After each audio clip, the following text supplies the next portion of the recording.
बिल्लाहि मिनश शैतानिर रजीम बिस्मिल्लाहिर रहमानिर रहीम अल्हम्दुलिल्लाहि रब्बिल आलमीन वल आक़िबतु लिल मुत्तक़ीन अस्सलातु वस्सलामु अला रसूलिहि सय्यिदिना मुहम्मदिन व आलिहि तय्यिबीन ताहिरीन अल मासूमीन खुसूसन अला सय्यिदिना गौसल आज़म व अला वलदिहि सय्यिदिना अल मुर्शिदिन अल मुकर्रम अम्मा बाद फ़क़द क़ाल अल्लाहु तआला फ़ी किताबिहिल मुबीन बिस्मिल्लाहिर रहमानिर रहीम वफ़दैनाहु बिज़िब्हिन अज़ीम वतरकना अलैहि फ़िल आख़िरीन वक़द क़ाल रसूलुल्लाहि सल्लल्लाहु अलैहि व आलिहि व अस्हाबिहि वसल्लम अल हुसैन मिन्नी व अना मिनल हुसैन सदक़ल्लाहुल अलियुल अज़ीम व सदक़ रसूलुहुन नबियुल करीम व नहनु अला ज़ालिका मिनश शाहिदीन व शाकिरीन रब्बना तक़ब्बल मिन्ना इन्नका अंतस समीउल अलीम व तुब अलैना इन्नका अंतत तव्वाबुर रहीम।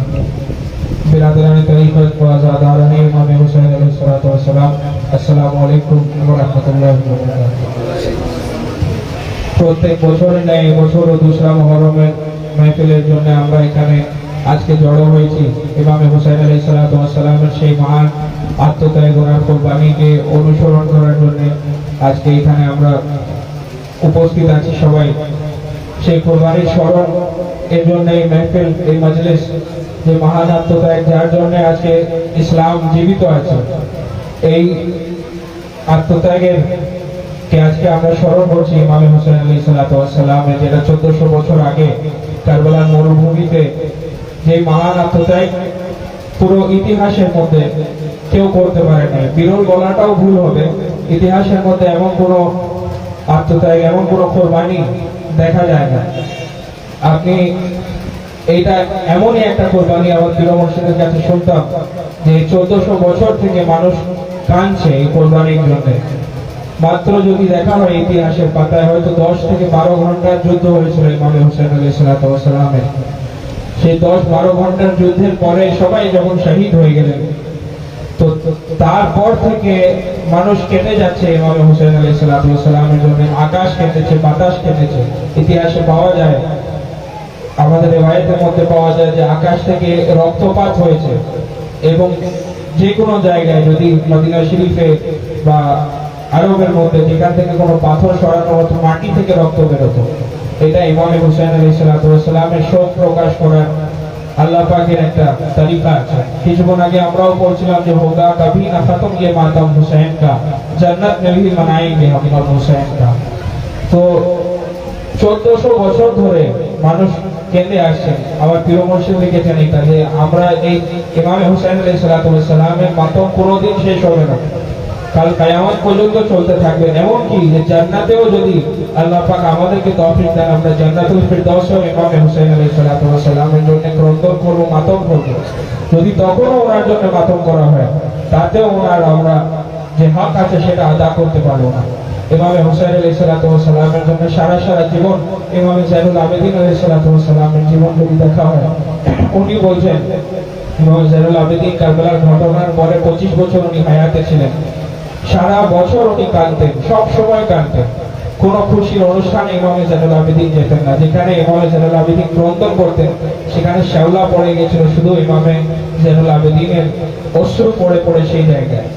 তাতেও ইমাম যায়নুল আবেদিন বলছেন যে আব্বাজান, যেভাবে আপনাকে আপনার উপরে কাঁদা উচিত ছিল সেভাবে আমি পারি নাই। কেন? रोके से जमाने के न रुक सकती है हरगिज़, अल्लाह की मर्जी से वफा बस में अज़ा है, सदियों से उसी के लिए रोती है ये दुनिया। আমার প্রিয় মুর্শিদ লিখেছেন যে 1400 বছর ধরে মানুষ কাঁদছে। শুধু মানুষ নয়, যে ফেরেশতা, যত রকমের আল্লাহ পাকের মাখলুক আছেন সবাই কিন্তু কাঁদছেন। একটা হাদিস শরীফের কথা আপনাদের সামনে বলবো। রাসূল পাক সাল্লাল্লাহু আলাইহি ওয়াসাল্লাম বলছেন যে ইন্নাল হুসাইন মিসবাহুল হুদা ওয়া সাফিনাতুন নাজাত। এক সময় ইমাম হুসাইন আলাইহিসসালাতু ওয়াসসালাম রাসূল পাক সাল্লাল্লাহু আলাইহি ওয়াসাল্লামের কাছে আসলেন। রাসূলুল্লাহ বসেছিলেন। ইমাম হুসাইন 4-5 বছরের বয়স, ইমাম পাক আসলেন। তো রাসূলুল্লাহ সাল্লাল্লাহু আলাইহি ওয়াসাল্লাম ওনাকে দেখে উঠে দাঁড়িয়ে গেলেন সম্মানরত। একটা সাহাবী ছিলেন, বলেন ইয়া রাসূলুল্লাহ, ইয়া হাবিবাল্লাহ, এটা ছোট মাসুম বাচ্চা, এনার সম্মানে আপনি উঠে দাঁড়াচ্ছেন। তখন রাসূল পাক সাল্লাল্লাহু আলাইহি ওয়াসাল্লাম বলছেন যে তুমি কি জানো না? তখন হুজুর বলেন ইন্নাল হুসাইন মিসবাহুল হুদা ওয়া সাফিনাতুন নাজাত। অবশ্যই হুসাইন হচ্ছে হিদায়াতের প্রদীপ এবং মিসবাহুল নাজাত, নাজাতের একটা ওয়া সাফিনাতুন নাজাত, এবং হচ্ছে নাজাতের নৌকা।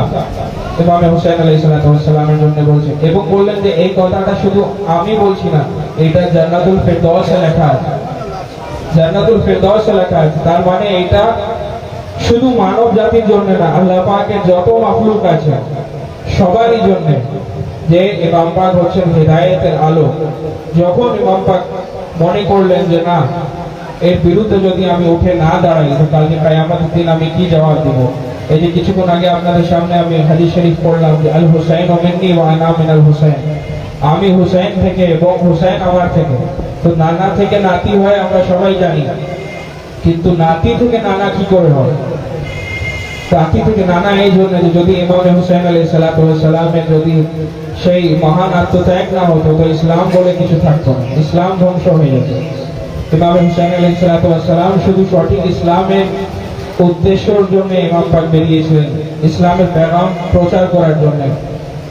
এই যে এত মার্তবা আল্লাহ পাক ওনাকে দিয়েছেন, 1400 বছর থেকে মানুষ ক্রন্দন করছে। আমরা যদি ইতিহাসে দেখি বিরাট বড় বড় সিভিলাইজেশন আমাদের আগে ছিল, যেমন আপনার ইন্ডাস ভ্যালি সিভিলাইজেশন মহেঞ্জোদারোতে, তারপরে Egyptian civilisation, Mesopotamia, Harappa civilisation, বিভিন্ন রকমের।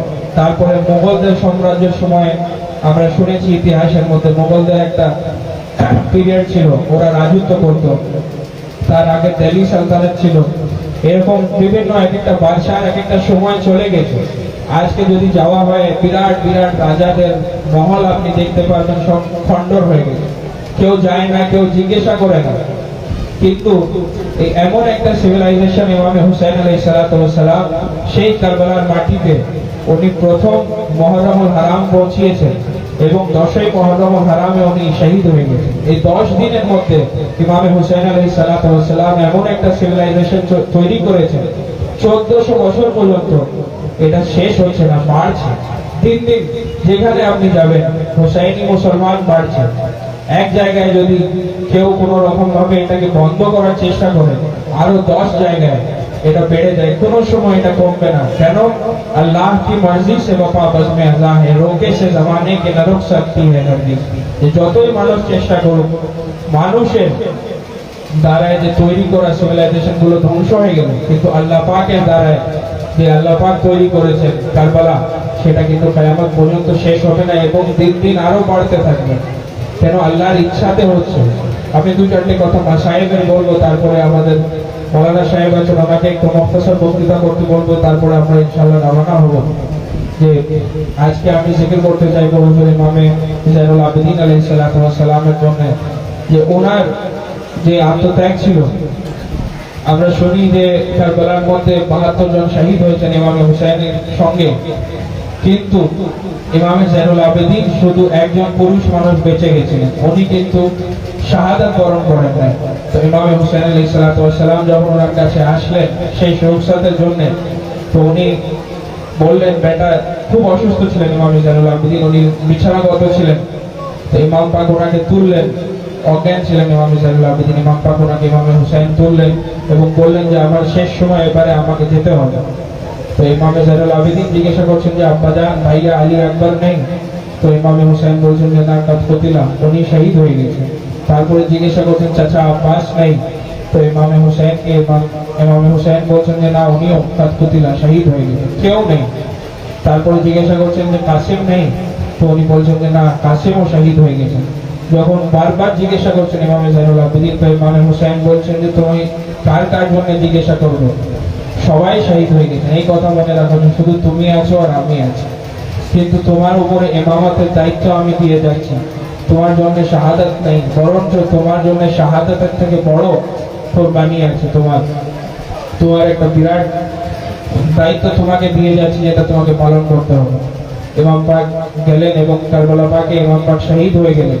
তারপরে ইমাম জাইনুল আবেদিনের জীবনে শাহাদাতের থেকে সব থেকে বড় মুসিবত ইমাম জাইনুল আবেদিন আলাইহিস সালামের জীবনে আসে। যখন আমরা কোনো ব্যক্তিকে বলি যে আল্লাহ পাক তোমাকে সবর দেন, এটা প্রচলিত আছে যে বলা হয় যে আল্লাহ পাক তোমাকে সবরে আইয়ুব দেন। হযরত আইয়ুব আলাইহিস সালাম আল্লাহর নবী ছিলেন, ওনার উপরে অনেক মুসিবত এসেছিল, কষ্ট দুঃখ এসেছিল। ওনার বিরাট ঘর বাড়ি ছিল, ছেলে মেয়ে ছিল, এবং ধন সম্পত্তি ছিল। তো এক একটা করে সব ছেলে মারা গেল এবং ধন সম্পত্তি সব নষ্ট হয়ে গেল। এবং আস্তে আস্তে ওনাকে আল্লাহ পাক এমন একটা রোগ দিয়ে দিলেন যে মানুষ ওনার কাছে যেত না, ওই রোগের কারণে ওনার থেকে দূরে পালাতো। শেষে হযরত আইয়ুব আলাইহিস সালামকে ওনাকে গ্রাম থেকে বের করে দেওয়া হলো এবং উনি একটা ছোট কুটিতে নিজের বাড়ির মধ্যে থাকতেন, গ্রামের থেকে আলাদা। শেষে হযরত আইয়ুব আলাইহিস সালামের স্ত্রীকে ওনাকে লোকের বাড়িতে গিয়ে কাজ করে তারপরে উনি কিছু নিয়ে আসতেন, সেটা আইয়ুব আলাইহিস সালাম আহার করতেন। তখন উনি বলতেন যে আপনি আল্লাহর কাছে দোয়া চান যে আল্লাহ আপনার এই মুসিবতটাকে দূর করবে, মানুষ আপনার উপরে নানান রকমের লাঞ্ছনা লাগাচ্ছে। হযরত আইয়ুব আলাইহিস সালামকে মানুষ বলতে লাগলো যে তুমি নবী নয়, তুমি নবী হতে তাহলে তোমার এই অবস্থা কেন? তোমার একের পরে এক সব ছেলে মারা গেছে, ধন সম্পত্তি সব চলে গেল, জমি জায়গা যা কিছু ছিল। এবং এমন একটা রোগ আল্লাহ পাক দিয়েছিলেন যে ওনার জিসমে ঘা হতো এবং ঘায়ের মধ্যে পোকা থাকতো, সেখানেও পোকা হয়ে যেত। আইয়ুব আলাইহিস সালামের এমন সবার ছিল, যদি কোনো পোকা ওনার ঘা থেকে পড়ে যেত উনি আবার তুলে নিজের ঘায়ের উপরে রেখে দিতেন, উনি তখনও সবার করতেন। তো ওনার স্ত্রী বলছেন যে এত মুসিবত আল্লাহ দিচ্ছেন এই 2-3 বছরের মধ্যে, আপনি আল্লাহর কাছে দোয়া চাচ্ছেন না কেন? তখন হযরত আইয়ুব আলাইহিস সালাম বললেন যে আমাদেরকে আল্লাহ পাক কতদিন আমাদের ভালো রেখেছেন বলো তো? ওনার স্ত্রী বললেন যে 60-70 বছর থেকে আমরা খুব ভালো আছি, এই 2-3 বছর মাত্র আল্লাহ আমাদেরকে কষ্ট দিচ্ছেন, আমাদের পরীক্ষা নিচ্ছেন, এর মধ্যে আমি হার মেনে নিব না, আমি আল্লাহর কাছে দোয়া করব না। আল্লাহ পাক যতদিন আমাদের পরীক্ষা নিতে চান আল্লাহ পাক নিবেন। তো হযরত আইয়ুব আলাইহিস সালাম এত সাবির ছিলেন, ওনার স্ত্রীকে বাড়িতে গিয়ে কাজ করে খেতে হতো, ওনার জন্য আহার নিয়ে আসতো। কিন্তু এমন এক সময় আসলো যে ওনার স্ত্রীর উপরে কিছু গ্রামের লোকরা যিনাদের বাড়িতে আইয়ুব আলাইহিস সালামের স্ত্রী যেতেন কাজ করতে, ওনার স্ত্রীর উপরে বললো যে তোমরা আমাদের কাছে এসো না। কেন? ওনার স্ত্রীকে বললো। তো উনি জিজ্ঞাসা করলেন কেন? তখন বলছে যে তুমি আইয়ুবের কাছে থাকো, আইয়ুবের এমন একটা রোগ আছে যে ওনার মোষ খসে পড়ে যাচ্ছে, সেই রোগটা তোমার মধ্যে চলে আসবে, তোমার থেকে আমাদের ছেলে মেয়েদের মধ্যে চলে আসবে।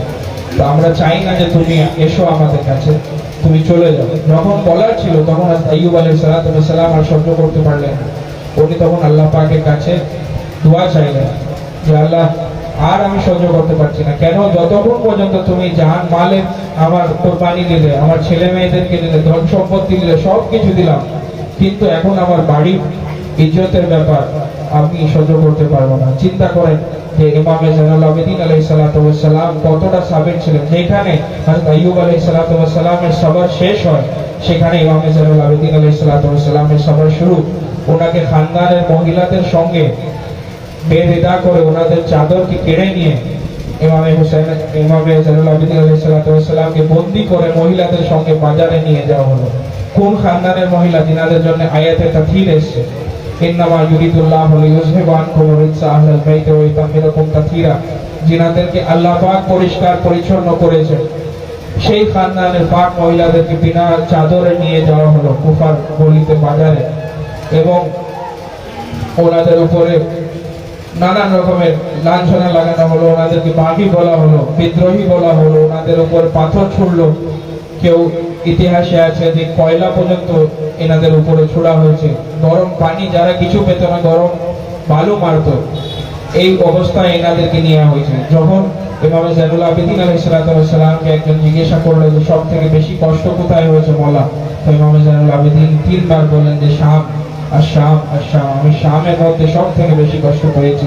যখন সেই ইয়াজিদের দরবারে আমাকে যেতে হয়েছে, সে মদ্যপান অবস্থায় ছিল এবং আমার খানদানের মহিলারা আমার সঙ্গে ছিলেন, যেখানে গোলামদেরকে বসানো হতো সেখানে আমাকে বসানো হয়েছে এবং আমাদের কয়েদি অবস্থায় রাখা হয়েছে। সেই ইয়াজিদিদের সাথে যখন আমাদেরকে নিয়ে যাওয়া হয়েছে সব থেকে বেশি কষ্ট পেয়েছি। এবং মার্সিয়া পাকে পাওয়া যায় যে আমার দাদা হুজুর সৈয়দনা ইরশাদ আলী আল কাদরি আলাউদ্দিন নবী আলাইহিস সালাম लिखेছেন, शाम के जिंदान में ये हाल था सादात का, ओस में रहते थे शब को और दिन भर धूप में। বলছেন যে শামের যে কয়েদিখানায় আহলে পাকদেরকে রাখা হয়েছিল তার কোনো ছাদ ছিল না, চারিদিকে দেয়াল ছিল। তো বলছেন যে সারা রাত সারা দিন ওনারা রোদে থাকতেন, কড়া রোদে, এবং সারা রাত ওনাদেরকে শিশিরের মধ্যে থাকতে হতো। খুবই কষ্ট হয়েছে, 1 বছর এরকম কারাগারের মধ্যে থেকেছে। তারপরে আস্তে আস্তে ইয়াজিদের বিরুদ্ধে বিদ্রোহ হয়েছে এবং আহলে বাইত পাকরা ওনারা সেখান থেকে কয়েদ থেকে রেহা হয়েছে। আল্লাহ পাক যেন আমাদেরকে তৌফিক দেন আহলে বাইতের দুঃখ কষ্টকে মনে করে আমরা যেন চোখের অশ্রু ফেলতে পারি। কেন আমাদের বিশ্বাস যে এই চোখের অশ্রুই আমাদের কালকে কিয়ামতের দিন নাজাতের কারণ হবে, এবং এই চোখের অশ্রুর এত ক্ষমতা আছে জাহান্নামের আগুনকে নিভিয়ে দিতে পারে। আল্লাহ পাক আমাদেরকে তৌফিক দেন যে আমরা বেশি থেকে বেশি ইমাম হুসাইন আলাইহিস সালামের আযাদারি করতে পারি। আজ থেকে আযাদারি এখানে শুরু হয়েছে এবং মহরম পাকের 40 পাক পর্যন্ত হবে। একটা অনুরোধ করবো যে যখন আমরা যাবো যে শান্তি শৃঙ্খলা বজায় করে আমরা যাবো ইনশাআল্লাহ, আর খুব শান্তিপূর্ণভাবে আমরা যেন ফিরে আসি। ওয়া আখিরু দাওয়ানা আলহামদুলিল্লাহি রাব্বিল আলামিন।